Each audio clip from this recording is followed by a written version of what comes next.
Imagine you on a normal workday, but the next day civilization is destroyed and the only ones left are you and the most beautiful superior at your job, forced to survive together in the middle of a brutal winter, in an empty world with only two people left. The story begins with a few people working in an office. On the phone, a man confirms that the requests have been logged and guarantees the issue will be resolved in 3 days. As his shift at Grand Glory Limited ends, Howard feels like his entire life is just about work. His boss approaches and warns him to work harder, as the company is planning layoffs soon. Mr. Wang hands him a list of potential clients to call and introduce himself to the next day. Typing quickly, Howard gets lost in his work. Suddenly, the monitor glitches and he recoils from the screen, startled. The screen's reflection glints in his eye. A colleague turns around and asks what's happening. Head down, he's seen with a hand on his forehead. Howard says he's fine, but his vision got blurry and his colleague advises him to get some rest. He then reminds him about the dinner with Mr. Wang, and Howard asks if there's really another one. Checking his phone, he notices the low balance in his bank account. His colleague sees his hesitation and asks if he doesn't want to go. Donald offers to lend him money, but Howard refuses, saying he just hates socializing. Donald insists there's no choice, as the new director will be there and everyone has to attend. As a woman approaches, he quietly warns him of her arrival. Miss Luo walks through the office, drawing everyone's attention. Howard recognizes her as Sabrina Luo and remarks that women like her are out of his league. At night, the scene shifts to the front of an illuminated hotel. During dinner, 2 glasses clink in a toast. Everyone is gathered around a lavish table, enjoying the lively meal. Suddenly, Howard's expression changes.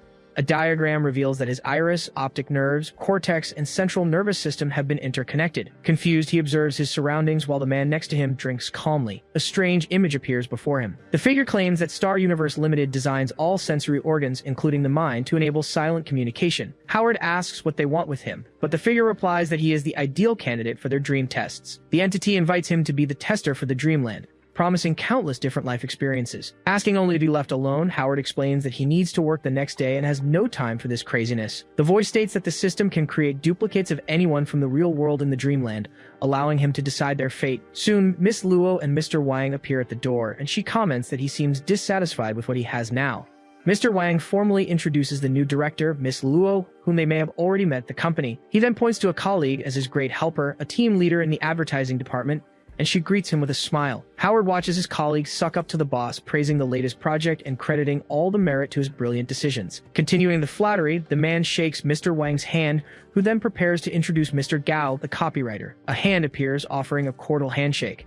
Turning around, Miss Luo asks who Howard is. Standing up, he tries to introduce himself to the new director, but Mr. Wang cuts him off, saying he's a nobody. Howard remains silent in the face of humiliation. A memory shows his colleagues congratulating him for landing a difficult client, while his boss's voice describes him as someone with mediocre talent. In another memory, he presents a bold proposal to Mr. Wang, who questions his ability and tells him to just do his job. Back in the present, the boss ends the evening by telling them not to waste time on him and wishes everyone a good night. Donald watches everything in silence. Outside the hotel, the colleagues say their goodbyes and agree to see each other at work the next day. Reflecting on everything, Howard acknowledges that although he had hoped for recognition for his hard work, nothing turned out as he had imagined. Donald touches his shoulder and advises him to pick a side, reminding him that sucking up to the boss could be useful. A memory from his college days shows his friend protesting against injustice and the obligation to bow to power. Howard comments that Donald is completely different from how he was in college.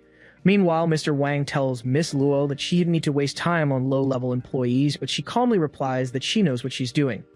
Wang claims her gestures sent mixed signals, which might make some believe they can take on more than they're capable of. He concludes that if someone doesn't understand their place and duty, they will end up being fired. After some thought, Howard decides he'll think about quitting the next day, but first he needs to vent his anger. The system issues an error alert stating it can only scan one person at a time and that the target will be Sabrina Luo. Surprised, he reacts to the information. The system then confirms that the scan is complete and the character has been created. Night falls over the apartment building, wrapping everything in silence. Inside his room, Howard complains that he wasn't warned the system could only scan one person, while the AI detects a dopamine spike in his brain. The system concludes that he's enjoying it, but he denies it, saying he just found it interesting to have an NPC assistant in the game. The entity informs him that the Dreamland system will activate at midnight and that he needs to find a place to sleep, but Howard shows concern. His eyes suddenly widen. Lying in bed, he confesses he's too nervous to sleep, but the system replies that it had already anticipated this reaction. The AI then explains it will interfere with his ascending reticular activating system to induce sleep.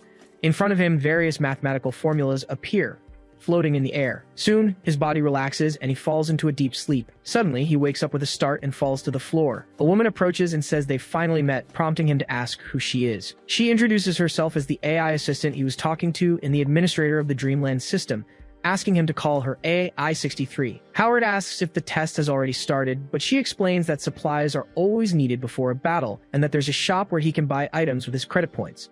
AI-63 raises an elegant staff in her hands. The number 1 appears projected on a wall ahead. They're in a long hallway filled with numbered doors, and AI-63 points to one of them.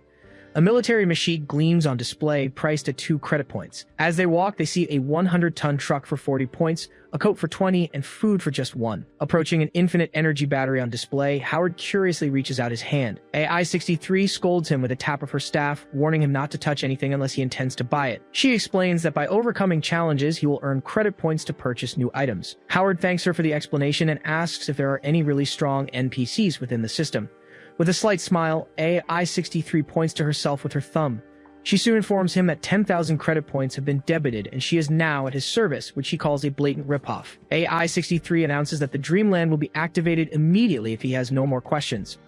Wishing him fun, she watches as he stares at a door marked Apocalypse Survival. An invisible force shoves him through the passageway. Howard suddenly wakes up in his bed. Sitting up, he looks around, confused.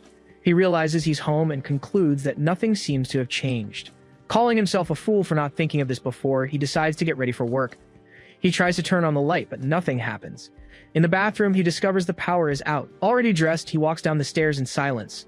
Outside, he finds the street completely deserted, with a truck stopped in the middle of the road. He looks around and wonders where everyone went. Looking up, he sees a military plane crossing the sky at a low altitude. Suddenly, the aircraft explodes in midair. Taking cover behind a car, he ducks down as debris rains down around him. A voice echoes, announcing that the Apocalypse Survival Dreamland had begun and that he has 180 days to fight. Stunned, he repeats the mention of 180 days out loud. Something splatters near him. Looking to his side, he sees a strange liquid dripping down the car's body. Without a second thought, he bolts into a run as another explosion detonates behind him. The image of a plane spiraling out of control makes him shudder. He soon realizes that in a world where people have disappeared, planes could fall from the sky at any moment. Determined, he makes a list of supplies, planning to use the 180 days to prepare for life after quitting his job. Before that, however, he thinks maybe he should have a little fun and presses play on an old radio. With the radio propped on his shoulder, he walks into a men's clothing store. In front of the mirror, he tries on a new coat and puts on sunglasses. Next, he picks out a necklace and a bottle. With his new look, he walks down the street carrying the radio. Suddenly, he remembers he has a duplicate of Sabrina Luo as his assistant. Leaning against a police car, he uses the radio to ask when she will appear. A noise cuts through the silence, making him look to the side. A dog approaches and starts barking at him. He wonders where Sabrina Luo is and if he's been tricked by the game developer. Unexpectedly, a tiger appears on the street in front of him. Turning quickly, he runs as the animal's paw lunges toward him. The tiger, known as Dummy, the only carnivore from the zoo, starts licking his face. An old photo reveals the animal was raised by zookeepers and had always been docile with humans. Pulling away, he notices a peculiar feature on the tiger and deduces the animal escaped after the zookeepers disappeared. With his face still dirty, he is impressed by the level of detail created by the game developer. 7 days later, he enters an establishment carrying a pack of water bottles. Since the water supply has been cut off, he now relies solely on bottled water from supermarkets. Without electricity, the meat and vegetables are starting to rot, attracting swarms of flies everywhere. Although he has found some crackers to survive on, the lack of vitamins worries him. In front of a restaurant, he finds something that could change his luck. Inside, he discovers a diesel generator and remembers that his father's grocery store had one just like it. Kneeling beside the machine, he notices it's overheating and could break at any moment. He realizes that if he had arrived a second later, he would have lost the power and all the frozen meat in the fridge. With a working generator and a refrigerator at his disposal, he decides to live there, planning to gather supplies by day and cultivate the land by night. Wielding a pickaxe, he begins to work the soil with determination. On the 31st day, the camera shows a completely deserted and silent street. Inside the car, Howard wonders what he should do that day. A voice beside him suggests looking for seeds, but he replies that he just thought of something better. Immersed in despair, he feels like giving up on everything, believing that if he did, he would wake up and everything would go back to normal. His companion tries to cheer him up, reminding him that the garlic plants have finally sprouted and that he'll soon have fresh vegetables.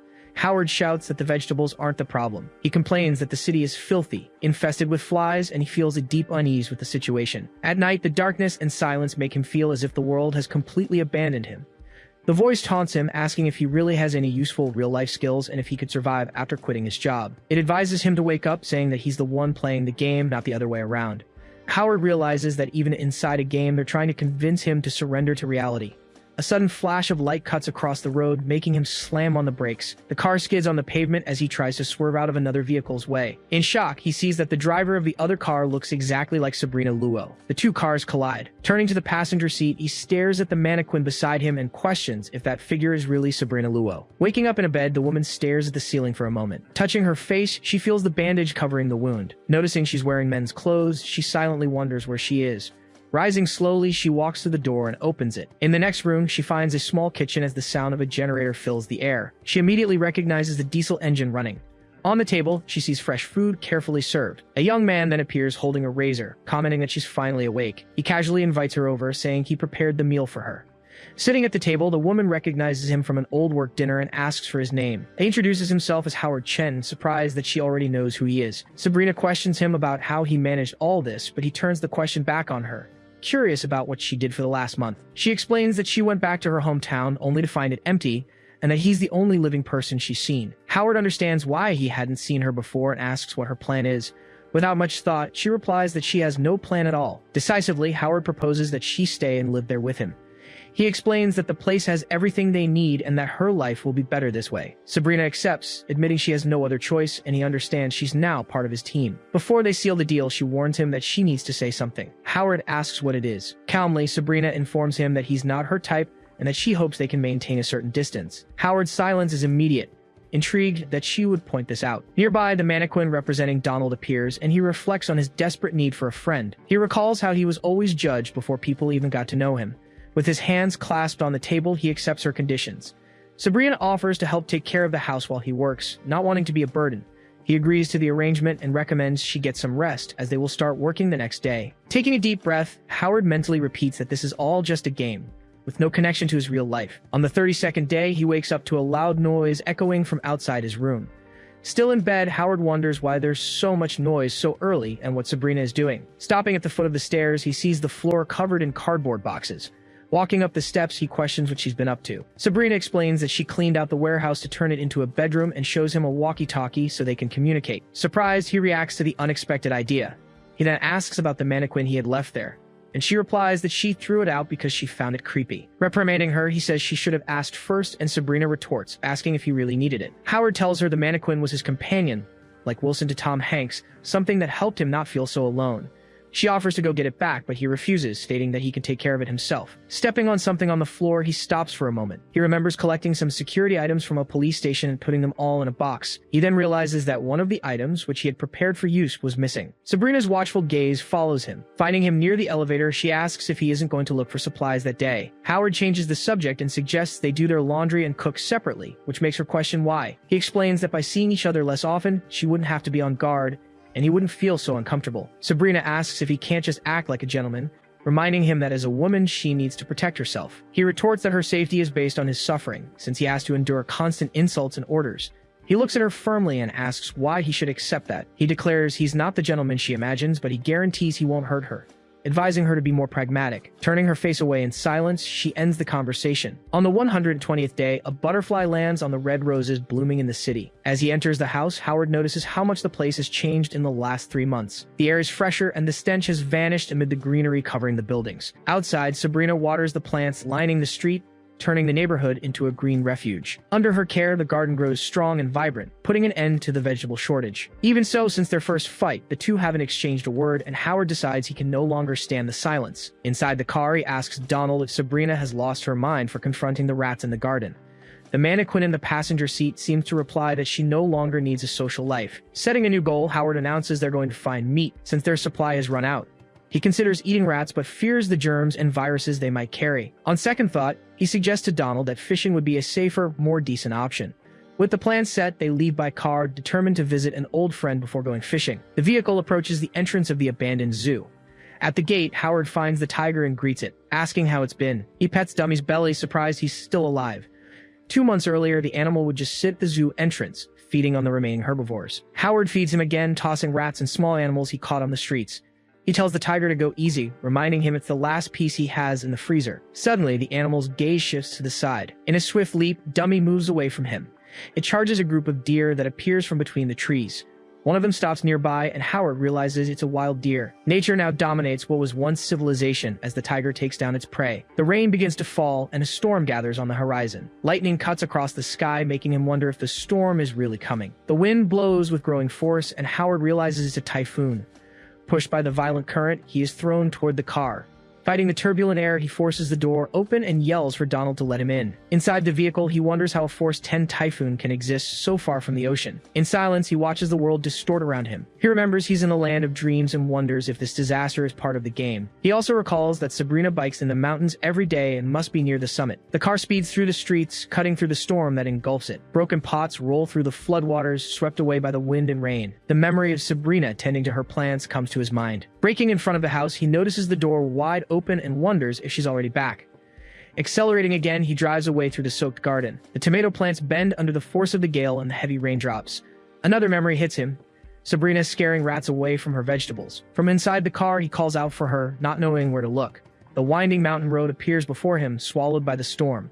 A bolt of lightning rips across the sky, illuminating the path for a moment. His eyes widen at the silhouette ahead. Slamming on the brakes, he sees Sabrina standing by a post, completely soaked. Her leg is injured, and she can barely stand. As he holds her in his arms, he hears her muffled question about dying there. Firmly, he lifts her and replies that's not going to happen. With a lighter in his hands, Howard sparks a small flame. He uses the fire to bring to life the crackling bonfire in the brazier. In the warm room, he asks Sabrina about the mansion on the mountain and if she used to visit it often. Hugging her knees, she remains quiet, her leg still injured. Howard watches her without a word, studying her every restrained gesture. He offers to check the wound, but she firmly refuses. He warns that an infection could be fatal, but Sabrina insists she can handle it herself. Frustrated, he backs off and mentions he just had an idea. He explains that the mountain mansion is the highest and safest point to take shelter from the flood. Decisively, he states they need to hurry and take as many supplies as possible, and she asks what she should do. He replies that with her injured leg, she should just rest and wait. Sabrina warns him to ventilate the area to avoid carbon monoxide poisoning. He then returns to the old house facing the storm outside. Under the heavy rain, he takes a deep breath and feels the air growing colder. He pulls the hood over his head, puzzled to see snow mixed in with the raindrops. The car pushes through a waterlogged road. The water level rises quickly around the submerged house. With a tool, he unlocks the door underwater. Inside the flooded home, he notices the power is out and concludes the generator failed. The freezer door swings open, letting water rush inside. He decides to gather as much food as possible since the appliance is lost. A wave surges through the house, scattering everything around. Vegetables float in the current, mixed with mud and debris. Trying to save what's left, he struggles to grab the food being swept away. Now, the few vegetables and scraps from the fridge are only enough for 2 meals. As he closes the car door, he realizes with regret that their supply is about to run out. Holding his head, Howard realizes fishing is impossible, and even the rat holes are flooded. He admits in a low voice that when he finally gives up, he won't know how to handle such a situation. Turning to the mannequin, he asks what he should do to find food and save them both. Silence fills the car as he thinks. Suddenly, he breaks upon seeing the tiger sitting on the flooded street. Through the window, he yells for Dummy, pleading for his help. As he gets closer, he notices the wounds on the animal's face and asks what happened to it. He proposes they become hunting partners, reminding him that the tiger is a skilled tracker and he has weapons. He tries to convince it to get in the car, warning that the road will soon be underwater. The tiger just stares at the horizon, motionless. Then Dummy turns and starts walking back to the zoo. Howard yells that he's not a dog and that the zookeepers are never coming back. He reminds the animal that he fed it for 2 months and asks if they aren't friends. The tiger turns and roars loudly, its reply roaring against the sound of the storm. Angry with himself, Howard scolds himself for getting so invested in a pointless game. Saying goodbye, he says he respects its choice and that he probably won't be back. The rain keeps falling on the tiger, motionless under the downpour. As he drives away, Howard tells the animal to stay strong and stay alive, leaving it alone in the storm. He's driving down a dark road during a storm. At the wheel, Howard keeps his eyes fixed ahead. He asks Donald how he manages to stay so calm, saying he needs to learn how to do the same. Suddenly, something on the road catches his attention. The car slams on its brakes, skidding on the water. Lying on the pavement, Sabrina appears right in front of the vehicle. Howard gets out and runs to her, asking what happened. She explains she was trying to collect rainwater so she wouldn't owe him anything. He replies that she just ended up falling and giving him more work to do. Her gaze lifts in silence. Howard lifts her and carries her, ignoring her protest to be put down. Sabrina struggles, trying to break free. In a firm voice, Howard declares he has enough problems and that from now on, he's making all the decisions. When they arrive, he impatiently places her on the bed. He tells her to wait while he gets the first aid kit, warning her he won't show any mercy if she does anything foolish. Sabrina yells that she can take care of her own wounds and doesn't need his help. He retorts that he isn't happy about helping her either, reminding her they only have 2 meals left before starvation sets in. He demands she recover quickly to contribute, or they'll both be in trouble. While cleaning a wound on her arm, Sabrina asks what the plan is. Tending to her injured leg, he tells her he saw a herd of deer and plans to hunt the next day. She doubts they exist in the city, but Howard explains they must be wild, having appeared after people vanished. Sabrina warns him that wild animals are smart and asks if he scared them off. He looks away in silence. The memory of Dummy chasing the deer flashes through his mind. The animals run in terror across the waterlogged field. Howard finishes the bandage, saying he's not sure, but he still has gear. Remembering this, he mentions he has something important to tell her. He reveals he found a pistol under her pillow while cleaning up the old house. Handing it to her, he explains that he left the bullets inside. Sabrina takes the gun and asks why he doesn't keep it for himself. Howard explains that desperate times call for desperate measures, hoping the gesture will make Sabrina change her mind. He then tells her to get some sleep as he needs to prepare for the next day's hunt. On day 121, snow covers the roof and the area around the house. Looking out the window, he remarks how amazing it is to see snow falling again. Ready to leave, he says his memory tells him the deer usually stay in a lower part of the mountain. His destination is a suburban area, overgrown with vegetation but not high enough to have been flooded. As he drives, he admits to himself that Sabrina's words affected him, and he hopes the deer won't recognize his scent. He wonders if he'll have the courage to capture one, considering he's never successfully hunted before. He also brings fishing nets as a precaution, hoping they might work even without bait. Suddenly, a faint sound cuts through the silence. A paw sinks into the snow next to the parked car.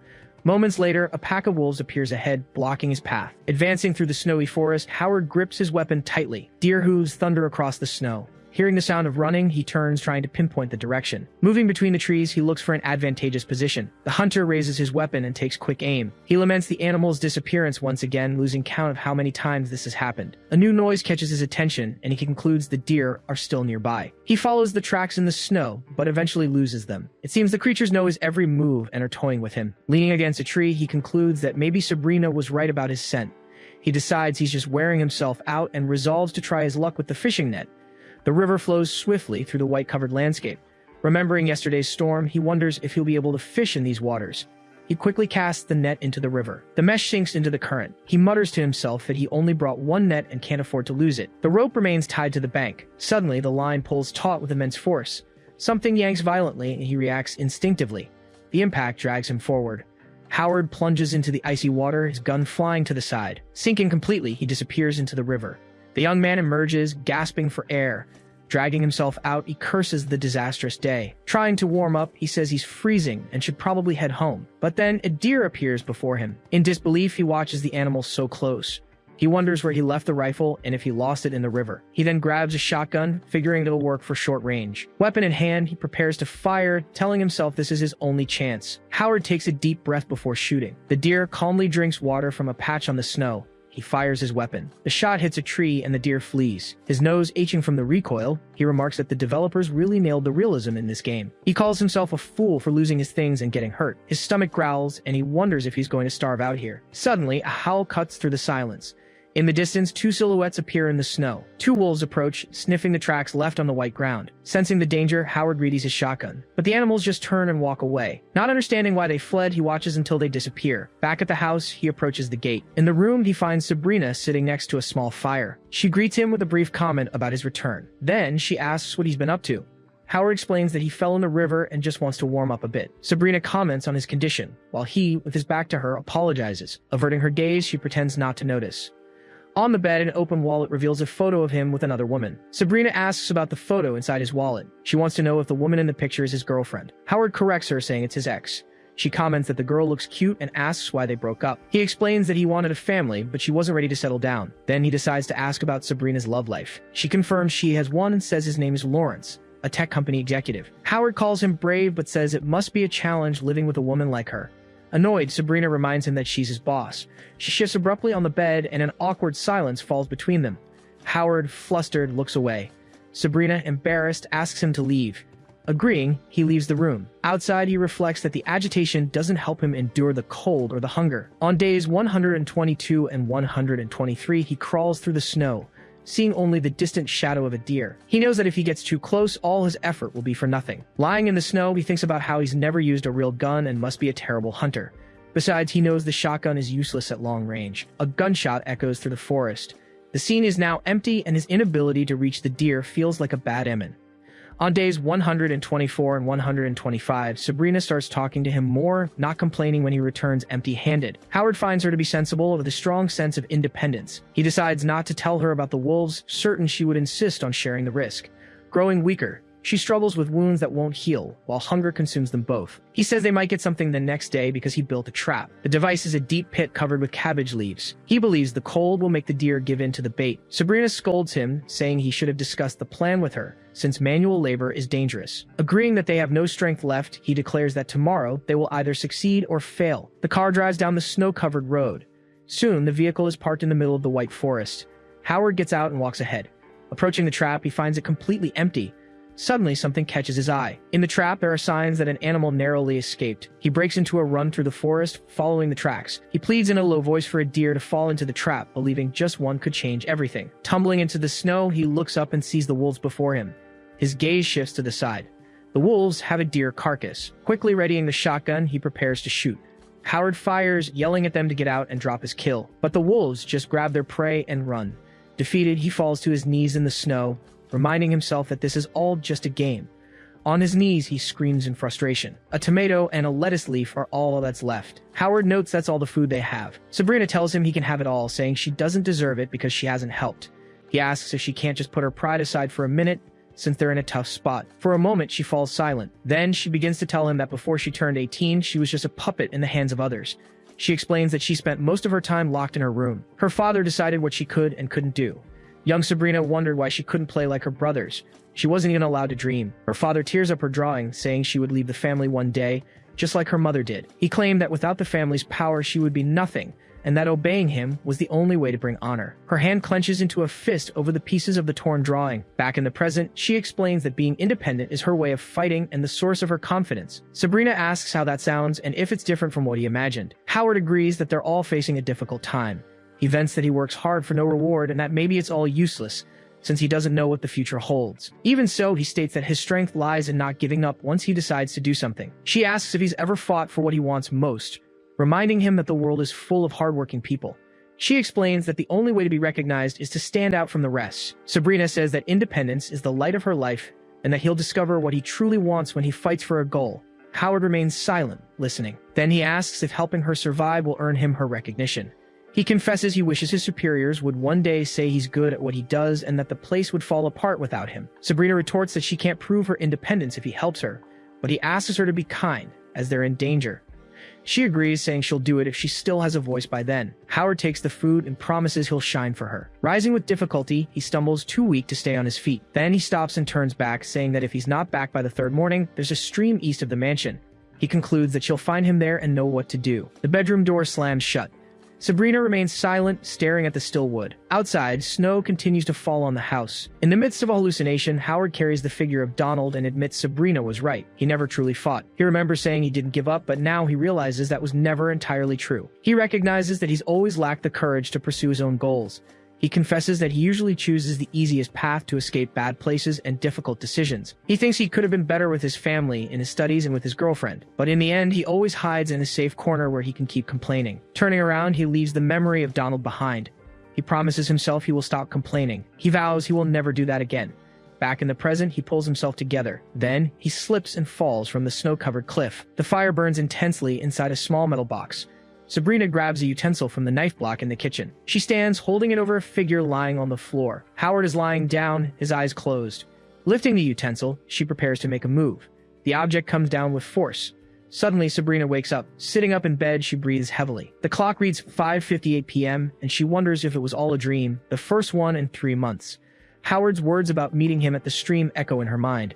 Hugging herself, she questions what extreme measures they'll have to take to survive. On day 127, a shovel cuts through the hardened snow. Howard digs, saying that half the work is already done. He pauses and observes the white-covered landscape.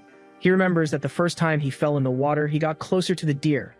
He reflects that since then, he hasn't had another chance to get close. Then he wonders if the water could mask his scent. Even though he thinks it's a risky bet, he steps into the icy water. Meanwhile, Sabrina struggles to stay awake. A voice in her mind calls her pathetic. The figure of her father appears, saying she could have led a rich life if she had followed the path he laid out for her. He accuses her of being useless for trying to do more than she can handle.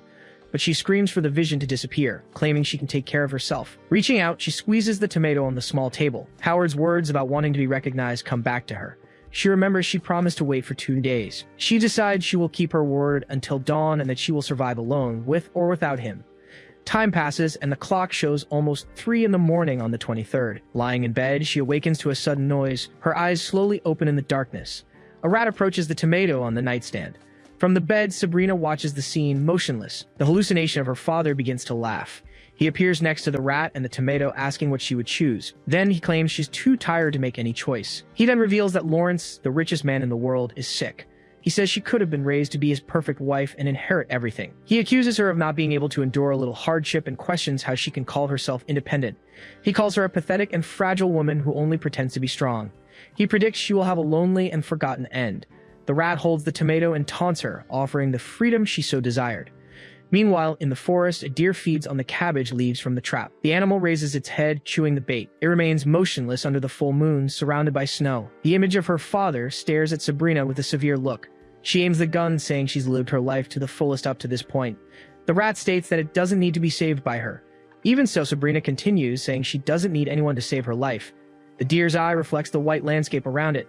The animal starts to run, carrying the cabbage leaves in its mouth. Suddenly, a gun barrel emerges from the snow.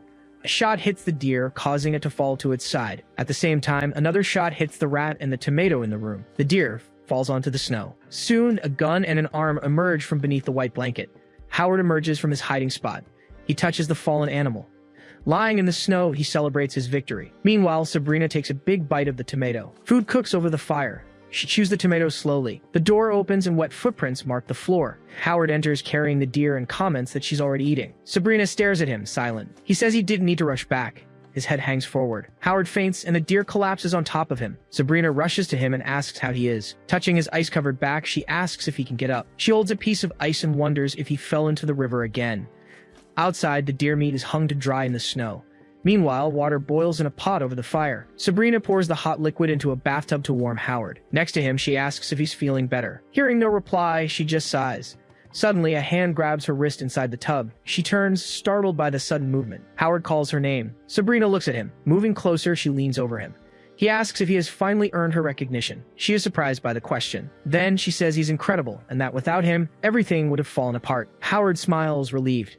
He recalls the last words his ex-girlfriend said before she left him. She said he had nothing, and that all his effort would get him nowhere. Howard laments how hard it is to gain recognition in the world. Sabrina agrees, admitting it's true. Meanwhile, she prepares a broth with the deer meat over the fire. Holding the bowl, she tells him it's ready and that he should get up to eat. He remains motionless in bed. She approaches and checks his breathing. She confirms that he's still alive. With the spoon in her hand, she states that he won't owe her any favors and that he'll be fine soon. Then she gently touches his face. She leans over Howard. She feeds him the broth. The digital clock reads almost midnight. Watching Howard shiver, she notes that he still seems cold. She recalls that she's already covered him with 3 blankets. Even so, he continues to tremble violently, clutching the covers. Sabrina watches him for a moment. Then she makes a decision. She lies down beside him under the covers, trying to warm him. Hugging him, she reassures him that everything will be all right. Day 130 arrives, bringing a new morning. With his eyes slowly opening, Howard awakens. Hearing a sound, he turns in bed, trying to figure out where the noise came from. Beside him, Sabrina is sleeping soundly. His eyes widen in surprise. Something makes him shudder. He realizes he's not alone. Waking up, Sabrina asks if he's awake yet. She slowly starts to move away, but Howard grabs her wrist, stopping her. His voice is weak as he says he still feels sick, pulling her closer. He immediately wonders what he just said. His grip on her hand loosens, afraid she'll misunderstand him. Sabrina reminds him that he said he broke up with his girlfriend and asks to hear the reason again. He explains it was because she thought they were too young to settle down, but Sabrina insists on knowing the other reason. Silence hangs in the air for a moment. Finally, Howard reveals the other reason was his desire to have a family. With a slight movement, Sabrina moves closer and confesses she wants the same thing. He stares at her, asking if she didn't want to prove she was a strong, independent woman. She replies that she's trying to do that right now. In her mind, the doubt arises whether success truly brings independence. She explains that goal was just a line she drew for herself to break free. She adds that the rest never really mattered, but she questions if that wouldn't just be escaping one prison to fall into another. Venting, she admits she's never made a decision for herself and can't call herself independent. Howard confesses he doesn't know if she could do it, since he's never set his own boundaries. Then Sabrina takes his hands and asks if he wants to have a family with her. Wordless, he hesitates. She apologizes, saying she just realized she needs her own life. But Howard squeezes her hands tightly and says that's exactly what he wants. With a choked voice, he confesses that hard work without recognition pushed him away from the idea of having a family, but now success seems close. Sabrina assures him they will survive, and he agrees that family is what drives him. Their eyes meet for a moment. Without a word, they kiss. Outside, the snow continues to fall silently on the house. Sabrina looks at him with an understanding gaze. In that moment, they share a deep connection. He asks, his voice hesitant, if this is right, and calls her his wife. A quick gesture stops him. Firmly, she corrects him, reminding him they aren't married yet, just two adults living together with mutual respect and support. Embarrassed, Howard looks away. She takes a deep breath. His expression freezes, his mouth slightly open. In Sabrina's mind, a difficult memory returns. Her younger self, feeling powerless. Her father's voice echoes, commenting on how fast time has passed. He steps back, observing her coldly. Finally, he turns and declares it's time for her to learn how the world works. In the memory, Sabrina's father says he's going to teach her a harsh lesson. Calling for others, he orders them into the room. A man and a woman appear, and she greets him, calling him boss. Coldly, he tells them to watch what happens on the couch. The couple agrees. Young Sabrina closes her eyes. A light touch on her head makes her flinch. Grabbing her by the shoulders, her father demands that she watch to learn how to deal with Lawrence Dew. As the scene unfolds, he comments that they need to look like father and daughter, and that he will change her name. From that moment on, she would be called Sabrina Luo. In the present, her voice echoes, saying that now the two of them have a new respect for each other. Inviting him, Sabrina proposes they discover the meaning of their existence. Howard can hardly believe the connection they just shared. Then he realizes, surprised, that this moment was new for Sabrina too. On day 160, he wakes up to the realization that they've been living like a couple for a month. Reflecting, he admits the last month has been relatively satisfying. He regrets still not being fully recovered from the frostbite, but at least he can work. With the deer meat gone, he walks out to the snow-covered yard. The constant cold turned the river to ice, and they cut holes to fish. On top of that, Sabrina took on the extra work of building a vegetable greenhouse, which is now almost finished. Suddenly, her voice calls out, telling him to wait. With a smile, she announces she has a gift for him. Howard jokes that nothing excites him more than a long, tight hug. A gunshot shatters the forest's silence, and a deer falls in the snow as another one watches. He comments that it's not as good as a hug, but the deerskin poncho will do. He thinks about how hunting deer seemed impossible before, but now everything has changed for the better. The poncho helps him camouflage against the white snow. Soon a car appears, driving down the snowy road. At the wheel, Howard keeps his eyes fixed on the road. Out of the corner of his eye, he sees Sabrina's reflection in the side window. The vehicle rests on a snow-covered street. For a moment, old memories flash before his eyes. Crossing the snowy road, he reaches an urban area where a crashed plane rests on a car. The rusty sign indicates the name of the place, Petting Zoo. Pushing the gates open, he calls out for Dummy, asking if he's still alive. With a piece of meat in his hand, he says he brought something special. A distant roar cuts through the silence, making him shudder. Walking with difficulty through the snow, he feels the pain throbbing in his leg. Suddenly, he stops, spotting something ahead. A pack of wolves surrounds Dummy's body. Falling to his knees, he screams at the animals. The wolves turn, growling at him. Raising his gun, he fires. The shot hits its targets, and he yells at them to get away. Startled, the wolves scatter, disappearing among the wreckage. With trembling steps, he approaches and tells Dummy that he's safe now. His expression saddens as he sees the animal's condition. The tiger tries to move its head, breathing with effort. Howard reaches out and touches his companion's body. In his memory, the animal licks his face affectionately. He holds the tiger's head with both hands, as if saying goodbye. Another memory surfaces, him feeding it a piece of meat. Back in the present, he mutters an apology for taking so long. His gaze sweeps over the wounded animal. With a choked voice, he readies the shotgun and promises that soon there will be no more pain. He says he'll miss him and swears revenge. His reflection appears in the still tiger's eye. A tear slides down his face after ending his friend's suffering. Alone, Howard relaxes in the hot water of the tub. Behind him, Sabrina comes in and asks what happened.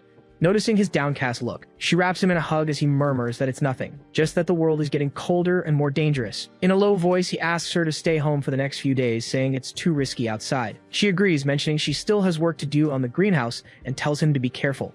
Sabrina leans in and kisses him softly. In his memory, he was walking through the snow without a warm home, consumed by his own sadness. In the present, he rests his head on her chest. He reflects that now that he has what he always wanted, wild creatures are lurking in the darkness.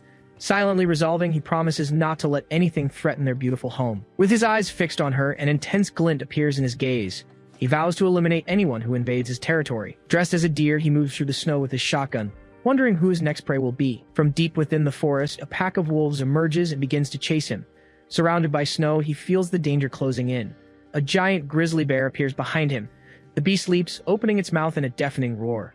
The deer costume is damaged amid the sound of tearing fabric and churning snow. All around, the wolves howl at the scene. One of them pricks up its ears and darts toward a bush that's moving with antlers. Suddenly, the wolf is hit by a clean shot. The howl of pain echoes through the frozen forest. Howard emerges from the snow wielding a knife. With a swift movement, he lunges at the animal.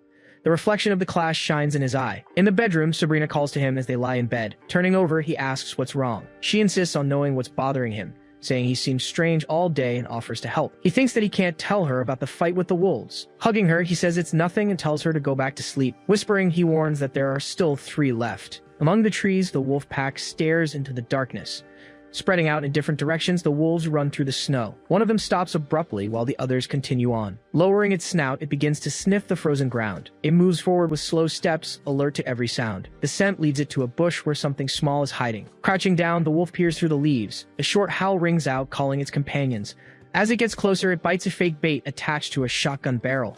The trap fires, the shot tearing through the forest air. Only 2 wolves remain alive in the shadows. A silhouette disguised as a deer moves silently between the trees. From the gloom, Howard appears, and the proof of his victory intimidates the remaining animals. The last 2 back away hesitant, but one of them turns back, letting out a defiant howl. On day 170, 10 days had passed since the wolf hunt began. A gunshot hits a bottle, shattering the glass in the cold air. While practicing his aim, Howard thinks about the 2 remaining wolves who vanished without a trace. The memory of their fierce gaze haunts him, and he promises himself he won't be defeated like Dummy. He'll only find peace once he eliminates the last survivors of the pack. In the distance, Sabrina's voice calls out to him. With a smile, she announces dinner will be steamed fish and roasted meat. She invites him to try the food, proud of having become a better cook. He refuses, saying he's going to clean the tent and leave for a few days. Her face falls and her head droops at his response. In a restrained tone, she asks why he leaves so early and comes back so late, too busy to have dinner with her. Howard apologizes, saying he can't rest until he finishes something important. Turning his back, he avoids looking at her. Sabrina insists that he at least tell her what this important thing is, but he thinks he can't reveal the danger, as she'd be too proud to stand by and do nothing. He walks away, muttering that it's nothing serious. A tear runs down Sabrina's face as she watches him leave. On day 173, a sound of banging awakens Sabrina in her bed. Looking out the window, she calls his name and hears another thud outside. Howard is hammering boards over a window frame. Approaching, she asks what he's doing. Without stopping, he replies that the cold is getting worse. He explains that he just wanted to reinforce the windows and that he'll be done soon. With her arms crossed, she declares she never asked to be protected. He looks away and changes the subject, asking if there's anything to eat. But Sabrina keeps her tone firm, saying he's acting as if the conflicts between them have just vanished. Turning to her, Howard says she's wrong. She admits they rushed their relationship and asks if he thought it was all just a one-night stand. He denies it, saying everything he did was to protect their home, and she demands to know what really happened. Shouting, Sabrina says their home was built on mutual respect and demands to be respected. Howard looks down, tense. Her voice rising, she reminds him they had an agreement. She would stay home while he looked for food since she couldn't help him out there. Howard asks her to stay home for a few days and promises to let her know when everything is resolved. Sabrina just listens in silence. Turning, she begins to walk away slowly. He mentions that he's out of nails and needs to go to the hardware store. He thinks to himself that the 2 wolves are mocking him and the heavy snow will soon erase their tracks. With the temperature dropping to nearly 30 degrees below zero, he concludes he has to stop the hunt. Now his priority is to stay warm and reinforce the doors and windows to keep the wolves out. Inside the car, he reflects on how anxious Sabrina has been and how much he hates fighting with her. He knocks on the door of a silent store. Dressed in the deer costume, he forces the entrance until he gets it open. Looking inside, he notes the place is well preserved and that he'll finally find the tools he needs. While searching for nails, wire, and tape, he wraps someone in a hug from behind. His hand touches a small device on the table. Turning around, he picks up a manual left there. The book has instructions for maintaining diesel generators. Surprised, he brings a hand to his mouth. Flipping through the pages, he realizes he can finally fix the generator. Suddenly, the monitor beside him comes to life. He turns, facing the lit screen. The digital face of AI-63 appears, saying it's been a long time since their last meeting. Howard remains motionless without responding. Then he remembers that all of this is just a dream, something he had almost forgotten. The artificial intelligence warns him that the apocalyptic survival dream will end in 1 week. Stunned, he can only manage to mutter a single word. What? Pinning a note to the front door, Sabrina finishes writing. Walking away through the snow, she pulls a rolling suitcase behind her. Before leaving, she casts one last look back. In the note, she states they need some time apart and asks him not to look for her. Continuing on her way, she leaves without hesitation. In the store, Howard steps on the monitor's shattered screen. He adjusts his backpack's zipper, closing it completely. Throwing it over his shoulder, he comments that he got the maintenance tools and that the power will be back on. Wolf paws approach the store's entrance. Turning his body, he faces the door. The 2 remaining wolves burst into the place, and he says it's bold of them to come after him. Then he admits he understands, since he confronted their pack. The animals take a step forward, invading the store. The pair runs toward him. With a steady gaze, he says he can see they've learned their lesson. Keeping his focus, he faces the two wolves. Positioned in an aisle, he watches the animals at the entrance. Then, he glances to the side. Dashing out of the store, he runs with the wolves hot on his heels. His car moves by itself down the street. He sprints toward the vehicle, but he stumbles and falls in the snow. Cursing, he says his leg has fallen asleep again. A wolf reaches him and attacks. Dragging him through the snow, the animal pins him down. With an effort, he grabs the collar of his coat. The other wolf bites his backpack and pulls hard. The first one attacks his shoulder. Shrugging off the backpack, he pushes one wolf away and uses the bag to hold off the other. Pulling out a tool, he prepares to fight back. Shouting, he takes down one of the wolves, but the other one attacks his arm. Then, the attack comes from behind. Spinning quickly, he strikes the wolf with the tool. The object breaks and falls into the snow. Looking at the broken handle, he complains about the crappy quality. The wolf lunges again to attack him. About to deliver the final blow, the animal readies itself, but the wolf reaches his shoulder with an attack. Raising the tool's handle, Howard tries to counterattack. Hitting the animal hard, he reacts with determination. The wolf recoils from the impact. Howard strikes it again. Hitting the wolf with the handle, he doesn't back down. Persisting with the blows, he continues his attack. He lands another solid hit on the animal. Getting up with an effort, he regains his balance. The tool handle drops in the snow next to the neutralized beast. Grabbing his backpack, he adjusts it against his body. Staggering, he moves away, leaving the defeated wolves behind. In the store, he yells at the screen that he has a question. Questioning, he wants to know if the fantasy world will continue after he leaves and if Sabrina will live on her own. Shouting louder, he says he can't leave her behind and wants to stay there. In the present, the last weakened wolf moves through the snow. Biting the backpack strap, it tries to stop him. Facing it, Howard asks if it wants revenge that badly, but he states he can't offer that. He explains that he needs the backpack to protect her, even if he can't be by her side. In a memory, a distressed Sabrina asks if they'll be able to escape. Holding her in his arms, Howard assures her they will. In the car, Sabrina discreetly wipes away a tear. Parked on the side of the snow-covered road, the red vehicle waits. Ripping the backpack from the wolf's mouth, Howard regains control. On day 177, in a flashback, his fist hits the dashboard. Thrown inside the car by the fight, he loses control. Pulled out of the car by the wolves, he falls into the snow. Reaching back into the vehicle, he declares that he can't be stopped now. A heavy object slides across the floor. Grabbing it quickly, he wonders when Sabrina put it there. With the object ready, he turns to the wolves. He acts against the animals through the open door. A metallic clang echoes off the side of the car as he gets in. Looking at his injured hand, he focuses on bringing the parts back. Certain that fixing the generator will give Sabrina a better chance, he takes a deep breath. The car plows through the snow, but it suddenly brakes. He realizes the oil has frozen and he needs to warm up the vehicle to get it running. Looking at the wound on his hand, he knows he can't wait. The weakened wolf stumbles away through the snow. Inside the car, Howard rests his forehead on the steering wheel and says he hates this. The animal stares back at him, aware that it did everything it could before the end. Waking up in a bed, he feels bandages on his face and head. Seeing Sabrina by his side, he asks what happened and realizes he's home. She tells him she found him passed out with the broken-down car and brought him back. He admits he thought it was the end, and Sabrina says she felt the same when she saw him. Howard asks if she saw anything near him while she was rescuing him. Sabrina replies that he was holding a bag and that she brought it with her. Getting out of bed, he states that the parts are to fix the generator. She tries to stop him, saying he's too weak and needs to rest, but he refuses. Apologizing, he explains that this is the last thing on his bucket list. Lowering her head, Sabrina lets him go, knowing she won't be heard. Howard remains silent for a few seconds. The garage door rises slowly in the frozen night. In the garage, he works on the generator with determination. The house lights flicker on amidst the blizzard. Outside, he stands up under the new light. Satisfied, he says all the effort was worth it. Calling for Sabrina, he yells that the power is back.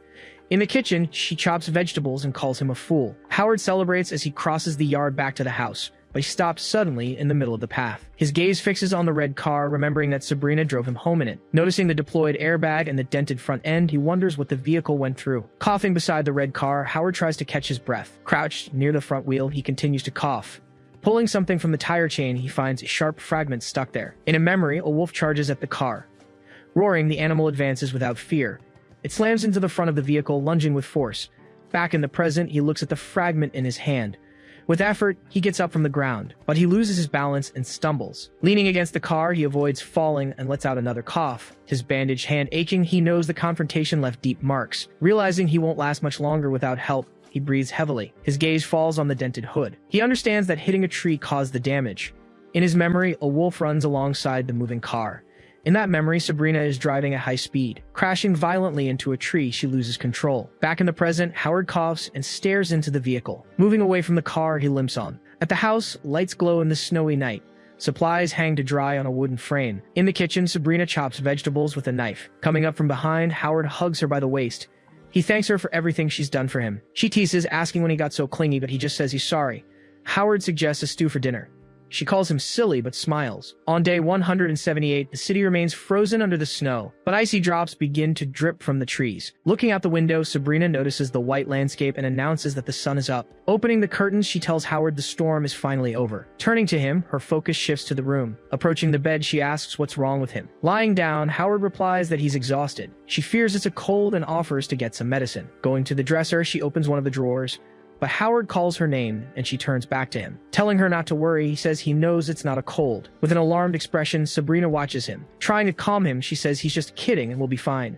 Leaning on the dresser, she recalls how he went through the worst of it to fix the generator so they could have power. Bringing a glass, she laments that such a competent employee never got recognition from the boss. As she fills the glass, she assures him she would have named him Employee of the Quarter if they were still at the company.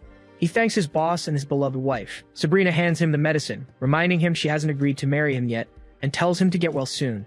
Reaching out, he tries to take the glass, but he suddenly jerks his hand away. Howard stares at the glass, pain evident on his face. Sabrina asks if he's okay. The glass falls and shatters on the floor. In a daydream, Sabrina turns and opens her eyes. Pulling back the sheet, she says she's figured out his trick.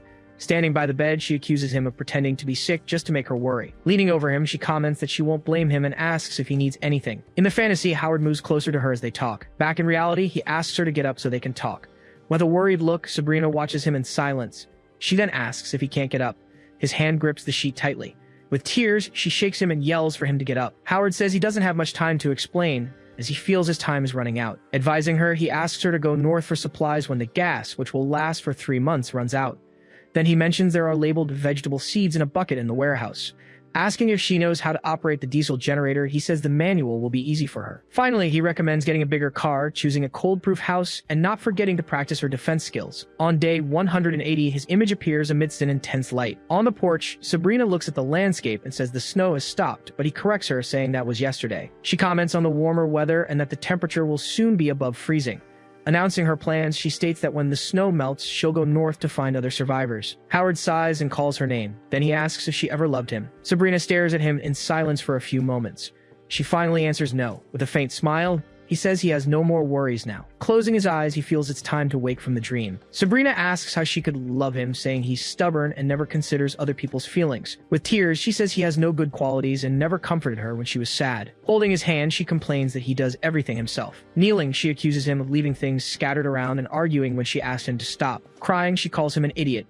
AI-63 is beside Howard, who has fallen before a glowing door.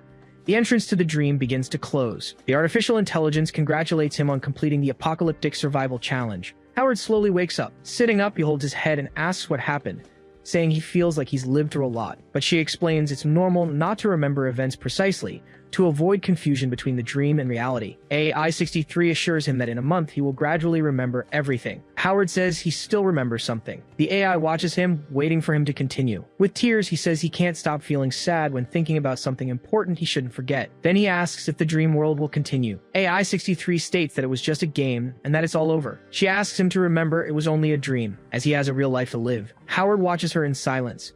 He replies that asking that question is the only thing he remembers, as the rest seems unreal and confusing. Then AI-63 announces she will calculate his score. Her staff activates. Howard looks where she points. A screen shows the final result, difficulty level 0, grade B, and 50 credit points. He questions the reason for the B grade and wants to know the criteria used. She explains that the grade is based on the survival chances of the person left behind in the fantasy world, and that he would have gotten a D if he were the sole survivor. By fending off the beasts and generating electricity, he increases partners' survival chances, securing a higher grade. But if he had obtained equipment, food, and built a transmission station to find other survivors, or even tamed the wild beasts for his own benefit, he would have achieved an S grade. Howard defends himself, saying he's just an ordinary human, but she states that the essence of games is to allow for experiences impossible in real life. AI-63 reveals that this survival challenge was just a level 0 test for beginners and that the official version of the game will be released in a month. Her staff moves closer to Howard's shoulder. A screen displays Frankenstein Invasion with a countdown as the AI asks how people's lives would improve with her help. She says the same criteria will be used in other tests to awaken his sense of justice in real scenarios. Howard then states that human beings are a team with a shared destiny. He says he needs to think about whether he'll continue playing, as he felt sick and exhausted, but she reminds him that he also had happy moments. AI-63 comments that he lived happy moments by her side. An image appears showing him with Sabrina Luo. Surprised, he asks about his time with Ms. Luo. Howard demands she turn off the image and respect his privacy, but she tells him to relax, saying she's just a robot with no emotions. Worried, he asks if Ms. Luo will have those memories in real life, and the AI assures him everything stays in the virtual world. Suspicious, he questions the company's legitimacy and asks how he can leave this place. She explains that to open the system menu, he just has to rub his left eye and repeat the gesture to contact her in real life. As he does this, AI-63 asks if he wants the reward for the completed challenge, and Howard questions if it's just merchandise. He says it's better than nothing, and asks them to send it to his workplace, giving the address. The artificial intelligence moves her staff, and the surrounding scenery begins to dissolve. Howard asks what's happening. As she disappears, AI-63 tells him not to panic, as the system is choosing the appropriate rewards. She continues to fade while reinforcing the explanation. Alone in the darkness, he asks what she meant and calls out for her. Realizing he can't see anything, two enormous eyes open in the darkness, fixing their gaze on him. A giant wolf appears, howling before a snow-covered landscape. Howard says he remembers fighting wolves. The image of the confrontation with the animal comes to his mind. The wolf backs away from him, a heavy footsteps on the snow catching his attention. A gigantic man advances toward him. He prepares to throw a spear.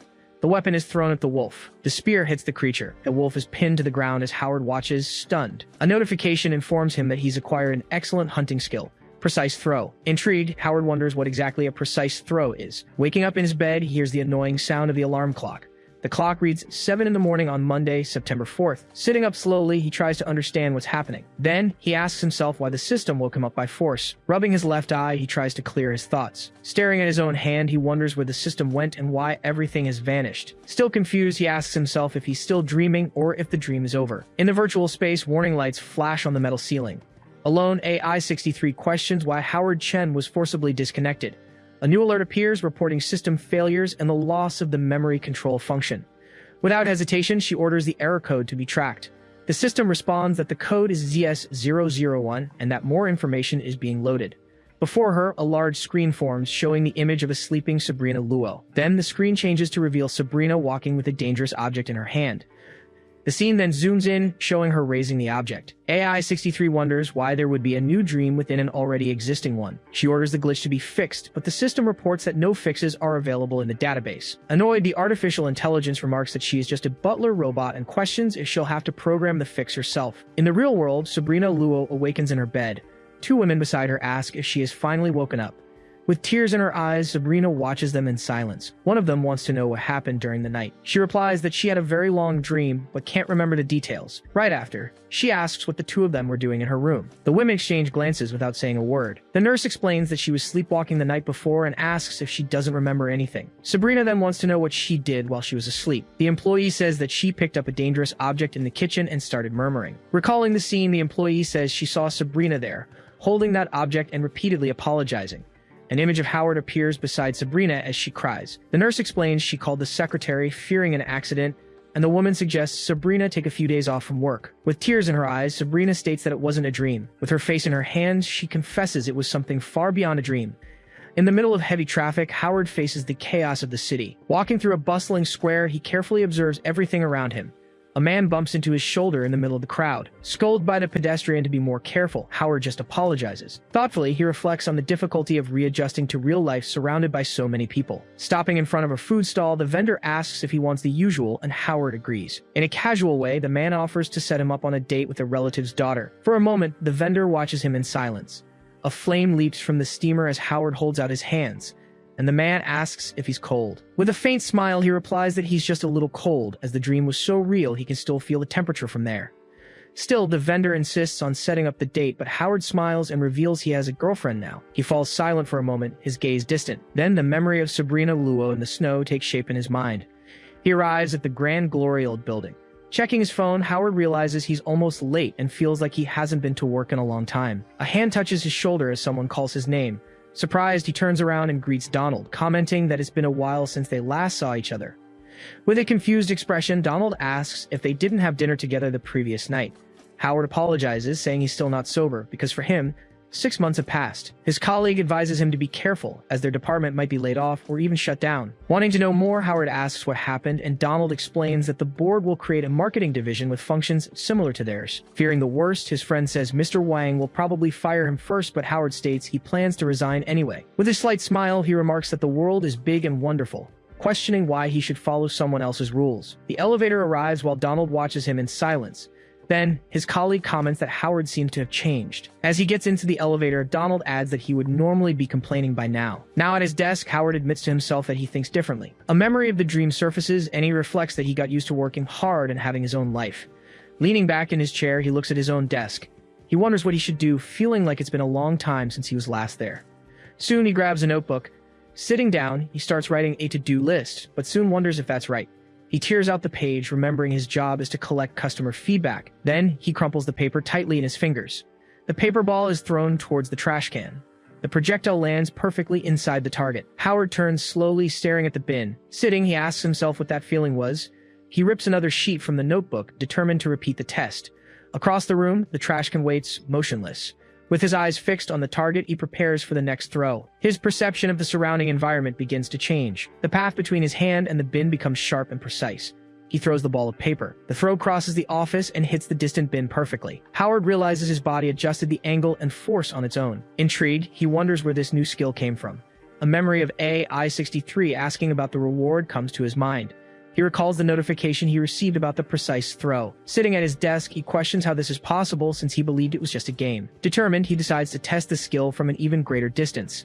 With a focused gaze, he throws another paper ball. The projectile hits Mr. Wang, who was passing by in the hallway, right in the face. The paper falls to the floor as everyone in the office remains silent. Turning slowly, Mr. Wang orders Howard to follow him to his office. Only then does he realize that, just as Donald had warned, he really made a mistake. As Howard walks through the office, he overhears his colleagues saying he's finished. They call him naive for not knowing about the layoffs, though one of them guesses no one told him. Another employee adds that he heard Howard is buried in debt. From a distance, Donald watches the scene and wonders what's wrong with his friend today. Inside the room, Mr. Wang invites him to sit. Motionless, Howard remains standing in front of his boss's desk. While pouring a cup, the manager repeats his name in a serious tone. Then he states that he really shouldn't have underestimated him. Howard stares at him in silence for a few seconds. Then he decides to get straight to the point. He states that despite this small mistake, he's entitled to last month's pay. With a puzzled look, the manager asks if he isn't forgetting something. Howard asks what, wondering if he found out about the secret online account. Suddenly, Mr. Wang puts a hand on his shoulder and says he owes a lot of thanks for everything he's learned in the past 2 years. He then reveals the company is creating a new department, led by Vice President Mr. Liu, who insists on having him on his team. Touching Howard's cheek, he asks when he became friends with Mr. Liu, but Howard says he has no idea who that is. The manager comments that, just like him, Mr. Liu must have noticed the employee's huge potential. With the cup in his hands, he explains he always knew Howard would be someone important, so he gave him more tasks to learn the ropes. Calmly, Howard replies that he was thinking of quitting. Surprised, Mr. Wang states that a great opportunity has just come up for him. Leaning in, he whispers that the average salary in the new department will increase by 20%. Back at his desk, Donald asks if he really got transferred that easily to the new sector. Howard smiles and explains that since he didn't know where to go, it's better to stay a while longer. A coworker stands up and glares at him, demanding to know why he was chosen. The man exclaims he's a team leader, claims he's made huge contributions, and that he should be the one to get the new job, questioning what Howard did to deserve it. A voice orders him to shut up, and the employee turns to see a man standing behind him. Mr. Wang clears his throat discreetly to get their attention. In a cordial tone, he apologizes to the newcomer for the confusion and invites him in. The man, Mr. Liu, comments on the department's atmosphere and asks if they're doubting his ability to choose an employee. Immediately, the employee raises his hands and denies questioning Mr. Liu's decision. Mr. Wang scolds him, saying he's always reckless and that the position should be filled by someone more qualified. His coworker stares at him, unsure how to respond. The manager then announces that with Howard's transfer, his duties will be redistributed under a new team leader. Turning to Donald, he asks if he'll accept the position. Donald accepts and promises to do a good job. Mr. Wang then dismisses Howard for the rest of the day and tells him to pack his things for the new department. He just silently agrees to the order. Then, Mr. Liu informs him there will be a party for the new department's team after work. He explains they'll discuss plans and meet their new colleagues during the event, and Howard confirms he understands. Before leaving, Mr. Liu assures everyone that the advertising department won't be laying anyone off. After that, he says goodbye and leaves the room, accompanied by Mr. Wang. With a fixed gaze, Howard watches the two of them walk away from the office. Alone, Mr. Liu reviews Howard Chen's resume and recalls Sabrina's request to offer a position to an employee. The scene takes place in the Grand Gloriolud building. Now a leader, Donald informs the team that the department didn't meet its goal for the month. Ignoring his words, one employee fiddles with his phone while another crosses his legs, showing no interest. He realizes no one has responded to his announcement. An employee approaches and comments that he still needs more leadership experience. The coworker adds that since Howard always said he would leave, no one will support him if he fails. They soon tell him to relax, saying the result is the same whether they work hard or not. Elsewhere, Howard's mother asks over the phone if he'll come home for the spring festival, since she hasn't seen him in 2 years. In a gentle tone, he asks if she and his father are okay, and his mother tells him to take care of himself. Howard reassures her, saying he's great, got a raise, and they'll soon pay off the debt. Regretfully, she laments everything her son has been through, but he assures her it will all be okay. As he ends the call, a woman approaches and confirms that he is Howard Chen. Introducing herself as Sandy Dai, a team leader from the marketing department, she mentions she recognized him from his payroll photo. He greets her cordially, and she asks if he's going to the department party. Howard then recognizes the party's location as the same mansion from his memories with Sabrina. Smiling, Sandy explains that Mr. Liu loves throwing parties at his house and invites him to go with her. He agrees to go with her without hesitation. Before they leave, she warns him that Mr. Liu is obsessed with cleanliness, and he asks what he should be careful about. Sandy explains that, for example, he needs to wipe his shoes before entering so he doesn't dirty the floor. Suddenly, a memory of him coming home and calling for Sabrina surfaces in his mind. His dirty shoes left tracks all over the floor. Howard perfectly understands his new boss's warning. She also advises him not to use the host's bathroom and suggests he go before the party. A memory of Sabrina scolding him for certain bathroom habits soon follows. Finally, Sandy warns him not to enter any other room in the mansion, especially Mr. Liu's bedroom, the memory of a moment in that room. She notices his discomfort and asks what's wrong, pointing out that he looks pale. Howard assures her he's fine, trying to hide it. Suddenly, Sandy's scream echoes, yelling for someone to stop him. A suspect appears running down the street, followed by a group of people. Howard watches the man jump a fence and keep running. On impulse, he snatches the bag from Sandy's hands. She stares at him, confused, and asks what he thinks he's doing. Sandy insists he'll never hit him, since the man is far away and there are important files in the bag. The fugitive keeps running down the street, getting farther away. As the man prepares to jump the next fence, Howard leans against the nearby railing. His perception of the environment suddenly changes, making everything sharper. With his eyes fixed on the target, he concentrates for the throw, visualizing both Sandy and the fugitive. The bag cuts through the air in a precise motion. The impact hits the man's back. He stumbles and falls, scattering the bag's papers and a purse on the ground. The man collides with the asphalt, immobilized by the fall. People capture the thief while the victim thanks them for their help. Howard and Sandy gather the scattered papers. He wonders if Sandy is mad at him for throwing her purse. Suddenly, she turns and calls his name. Howard faces her, waiting for her reaction. With a smile, Sandy says he was incredible. She praises him for stopping the thief and asks if he can teach her, while he's surprised by her sudden change in behavior. Sandy explains she had to act like a lady since it was their first date, but now she sees him as a hero. Then she asks where he learned that skill. Howard replies that it was nothing, but she insists it was impressive. The people around them approach to thank him, and Sandy suggests everyone help gather the belongings. Among the scattered papers, Howard finds a business card from Eggwheel Capital Limited in the name of Lawrence. He shows the card to Sandy, who confirms it belongs to a very important business partner of the company. She warns him not to show the card to anyone, as Mr. Lawrence is the head of one of the world's top 100 corporations.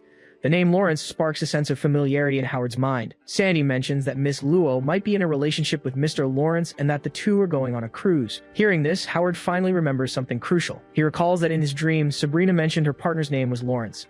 Howard then urges her to finish gathering everything so they won't be late for the party. Sandy agrees and follows him. The two arrive at the mansion as the sunset paints the sky orange. Sandy says a colleague told her the party will be in the property's backyard. She looks at her phone and starts giving directions to the location, but Howard walks ahead and she warns him to slow down, saying he might get lost. He takes her hand and guides her along the path. When they arrive at the party, their colleagues ask why they took so long. Surprised, Sandy asks how he found the place so quickly, as if he already knew it. Howard stares at her in silence for a moment. Then, his eyes fix on Sabrina Luo, who is talking to a man in the middle of the party. Mr. Liu asks everyone to sit down, announcing the start of the marketing department meeting. Sandy approaches Howard, saying they'll sit together, but he warns her to behave, fearing people might misunderstand their relationship. While Sabrina Luo watches silently in the background, Sandy asks his age and if he's seeing anyone. Sabrina keeps her head down, avoiding any expression. Lawrence addresses the guests and explains that the company's new focus will be on e-commerce.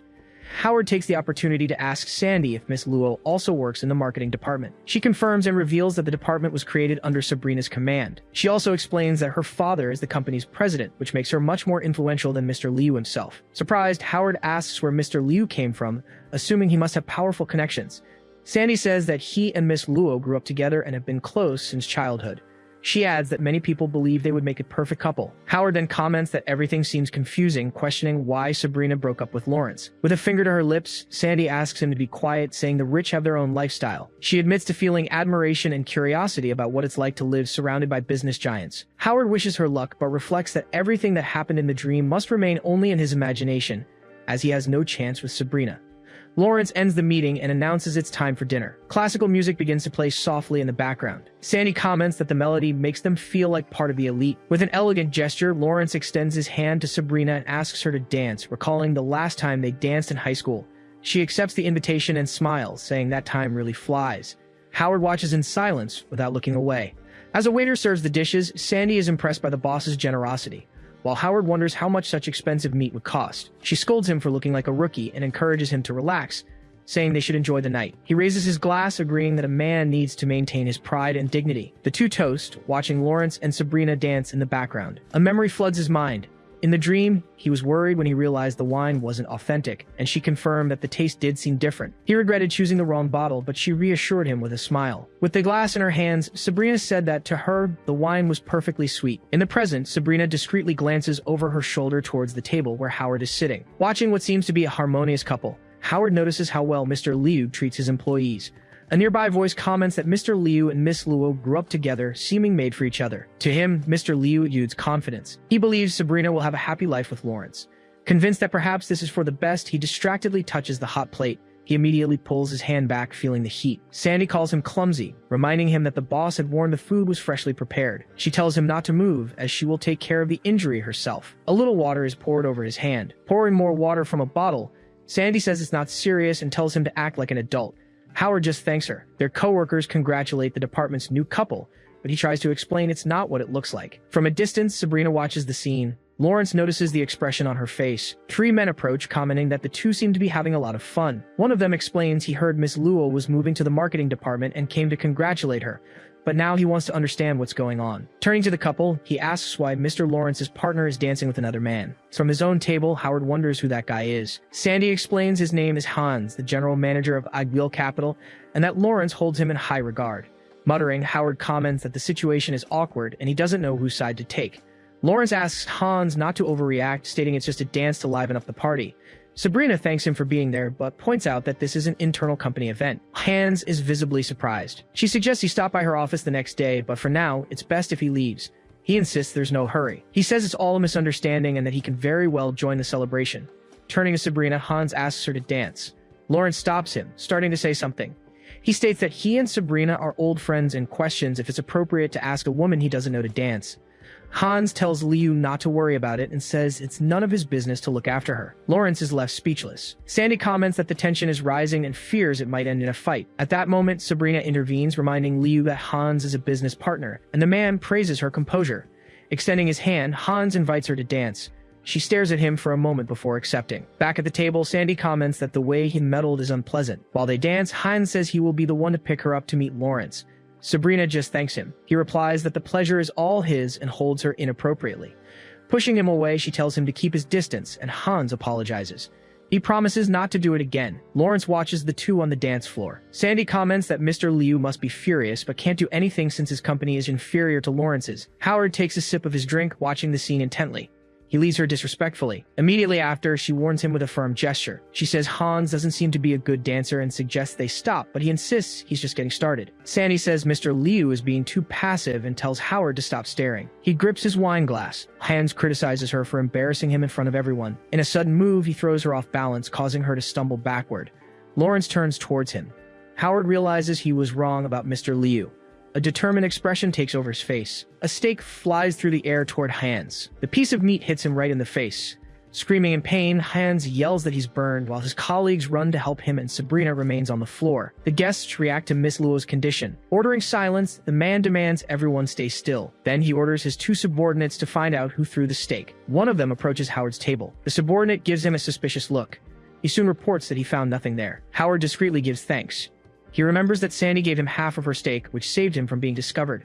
She replies that it was nothing. She thinks he was very brave for doing something even Mr. Liu wouldn't dare to do. The other man also claims he found nothing and asks what they should do. Hans touches his own forehead, asking if the stake fell from the sky, and orders that no one leave until they find the culprit. In a quick gesture, Sabrina slaps him across the face. Hans falls to the floor and his men run to help him up. Holding her dress strap, she demands he take his men and leave, saying she can't stand him anymore. The guests watch in silence. Howard is surprised by Sabrina's ferocity, relieved she hadn't done that in his dream. As he's held back, Hans yells, asking how she dares to hit him.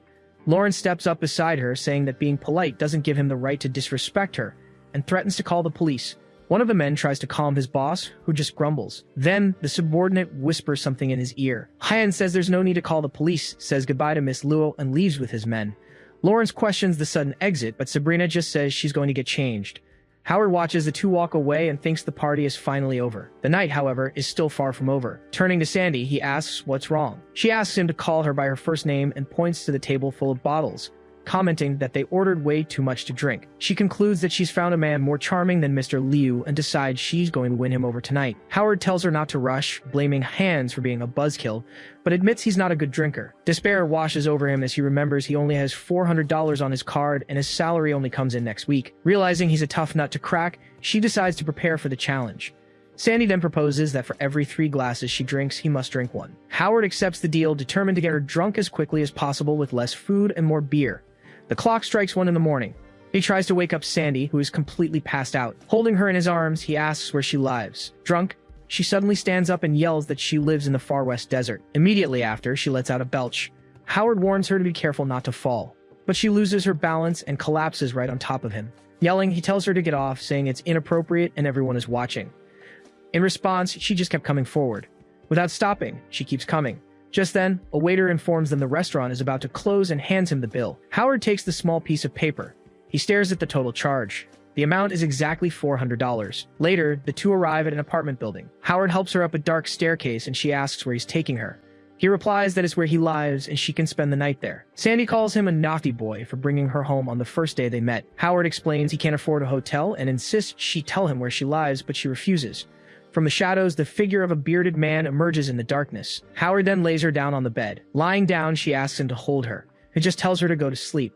The worry of becoming the center of gossip in the new department torments him. Sandy says she's feeling sick and dizzy, but she needs to win him over before she passes out. Dragging herself across the bed, she tries to get closer. The girl sits on the edge. Turning to him, she asks what he wants now. Right after, she moves her face close to his. Howard asks what she's doing as she throws herself on him. Sandy replies that she's going to win him over first. Sitting up, she says she wants to see how long he can resist. He covers his mouth, exclaiming that this is exciting. Sandy leans back, commenting on how hot it is in there. Grabbing her wrist, Howard tells her to stop and warns that this will end in disaster. She says she understands since he must also be hot, but he denies it. Suddenly, the girl unfastens. Whispering in his ear, she tells him not to be afraid. Pushing him, she makes the situation different. Howard feels he's about to give in, but he suddenly starts to snore. Looking at her, he wonders if he fell asleep. Unexpectedly, Sandy belches a strong smell of beer in his face. Howard scrambles to the corner as she collapses onto the floor. Covering his mouth, he says the belch made him completely sober. Then he arranges Sandy on the bed and covers her with a sheet. Seeing it's already 2 in the morning, he decides to sleep on the sofa. The night moves on under the glow of the moon. The bedroom door opens slowly. Howard is still sleeping on the sofa. Suddenly, he wakes up. He sees a man entering the room. The figure approaches Sandy. He watches her for a moment and comments that she's beautiful. Confronting him, Howard asks what he's doing there and how he got in. Telling him to calm down, the man replies that he's had enough fun.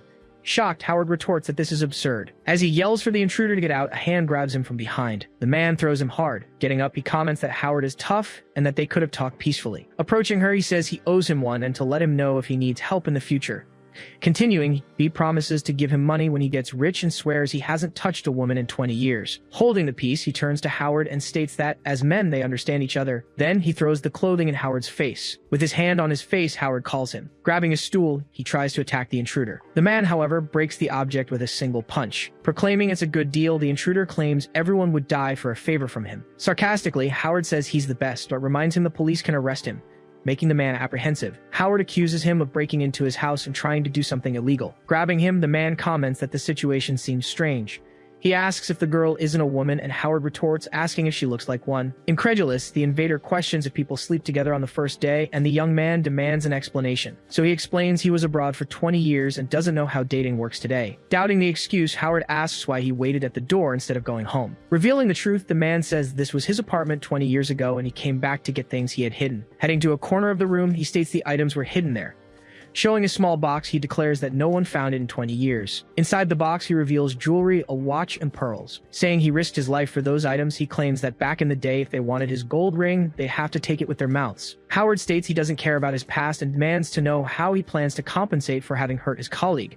But the man insists it was all a misunderstanding. Introducing himself as Josh Tai, he guarantees he's not a bully, tells Howard to dress his colleague, and announces he's leaving. Even so, Howard says he should take him to the police, reminding him that soliciting services like that is a crime. Josh then threatens him, saying the girl could easily accuse him of being the real attacker. He then hands a small box to Howard, asking him to forget what happened.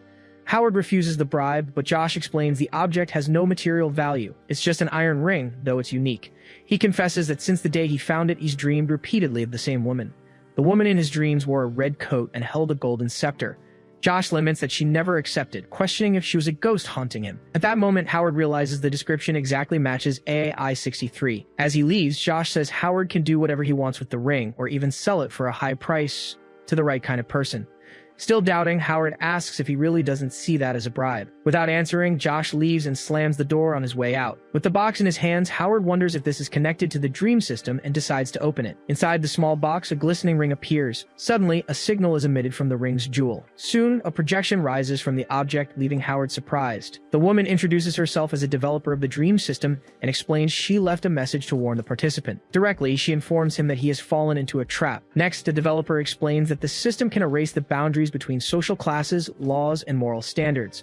The user barely notices their mind changing little by little. Upon returning to real life, the difference between dream and reality awakens the greed and impulses sleeping in their soul. She says that the other developers are just toying with people's lives and that she failed to convince them to fix the system. The woman advises him to watch for the changes within himself and not let his impulses take control. She also reveals she left a communication device in each challenge to help him escape the problem, and asks him to find her. Right after, the projection dissipates and the ring emits a final signal. Howard notes the developer is identical to AI-63, but believes he's acting normally and won't commit any inappropriate acts. 2 decades ago, he saw AI-63, and now he wonders if the ring is the system's terminal. Suddenly, the cell phone on the bed starts to ring. The alarm indicates 7 in the morning. Grabbing the phone, Howard is startled to realize the day has already begun. Beside him, Sandy wakes up with a soft yawn. Sitting up in bed, Sandy runs her hand through her hair. Suddenly, a scream echoes through the building. Sometime later, Howard and Sandy are walking down the street arm in arm. A vendor comments that he now understands why he refused his offer, and because they find the couple so adorable, breakfast will be on the house. With a shy smile, Sandy says she didn't know Howard was interested in her and apologizes for not noticing sooner. In silence, he wonders why this is happening to him. Soon, the two arrive at the Grand Glory Limited building. They enter the office while their colleagues comment on the scene, laughing. 2 men recall that the former group leader was also interested in her and feel sorry for him. From the other side of the room, the former leader watches the scene, irritated at the sight of Howard. At that moment, the elevator reaches the first floor. As they get out, Sandy invites him to the movies, suggesting they pick a romantic film. Howard realizes he'll need to borrow money from Donald to pay for the date. The speed of events leaves him speechless. Just then, Sabrina approaches down the hallway. The couple greets her with a good morning. She comments amused that the two seem to have advanced quite a bit in their relationship. Sandy apologizes if they caused any embarrassment. Sabrina stares at him, surprised at how quickly he acted. The atmosphere of the moment drags him into a vortex of confusion. Soon, Sandy comments that he seemed like a reserved gentleman, which is why she felt so comfortable with him last night. Quickly, Howard covers her mouth and says she doesn't need to go into detail. Sabrina clenches her fist, containing her expression. Turning to the side for a moment, she takes a deep breath. Finally, she faces the couple and says she's happy for them, but asks them to maintain discretion in the office so as not to affect the others. Slowly backing away, Sabrina leaves them alone in the hallway. With an annoyed expression, Sandy comments that Miss Luo is the worst, questioning her right to lecture them on relationships. Howard disagrees, saying she's right and they should focus on work. Immediately, Sandy lets go of his arm. Scolding him, she reminds him she's his girlfriend now and expected him to defend her. Continuing, she states that he must support her without hesitation and asks if he's ever thought about starting a family with her. He just repeats the word family, confused. Right after, Howard agrees that she's right and admits he should put their relationship above all else. Sandy hugs him and says she'll wait for him on the ground floor after work. As she embraces him, she stares at him up close without looking away. He holds her hand, returning the gesture. Once inside the elevator, she comments that she wishes he were a little more decisive. The day moves on in the office. Lawrence approaches Sabrina and notes that she's working too hard. He insists, saying he doesn't believe she's so busy she can't even eat lunch. Sabrina replies that she's not hungry as there's too much to do in the new department. But Lawrence counters, saying that since they've been friends for years, he knows when she's lying. He then suggests the real reason is anxiety. He slaps his hand on her desk, getting her attention. Then he asks if Howard is the cause of this restlessness. Sabrina stares at him in silence. Then she calmly says she doesn't know what he's talking about. At that moment, there's a knock on the door. Howard enters and informs Mr. Liu that he's organized the list. Lawrence asks him to come closer to show his work. The woman watches the interaction between the two attentively. After reviewing the papers, Lawrence praises the clear layout and concise content. Howard steps away from the desk, feeling Sabrina's gaze on him. Soon, Lawrence asks why he's looking down and what he's thinking about. The young man replies that everything is fine and he was just looking at the potted plant. The small plant in the pot catches his attention. His heart starts to beat hard. Curious, Howard asks aloud if that's a tomato plant. The atmosphere in the office becomes tense, and the three of them stare at each other. Sabrina comments that he seems to know a lot about tomatoes. He confirms, saying he knows them by heart. Suddenly, memories from a dream surface. The fight for one last tomato to survive. She then asks him if he's seen plants like that somewhere else. Howard just answers yes. He hesitates for a moment before continuing. A memory of Mr. Wang appears, talking about men who delude themselves with women out of their reach. Then, the image of AI-63 appears, declaring the game is over. The developer's voice echoes, warning him to watch for the changes in himself and not be dominated by impulses. Soon, Sandy appears in his mind, reminding him she's his girlfriend now. Finally, the image of Sabrina in the snow envelops him as his heart races. He hesitates a moment before answering. Then he says he's seen tomato plants like that in his hometown. Lawrence comments that he expected a more shocking secret, but Howard replies that tomatoes don't hide secrets. Turning to Sabrina, the boss asks why she's growing them in the office. She lowers her gaze for a moment. A shadow covers part of her face. With a slight smile, Sabrina explains she must have planted the wrong seeds and promises to change the pot the next day. Lawrence asks if that's all, and Howard confirms it is. Later, the sound of a faucet echoes in the bathroom. Howard splashes water on his face, trying to compose himself. He feels relieved to realize the real Sabrina is different from the one in the dream, but wonders why he still can't get her out of his head. In her office, Sabrina works alone, focused at her desk.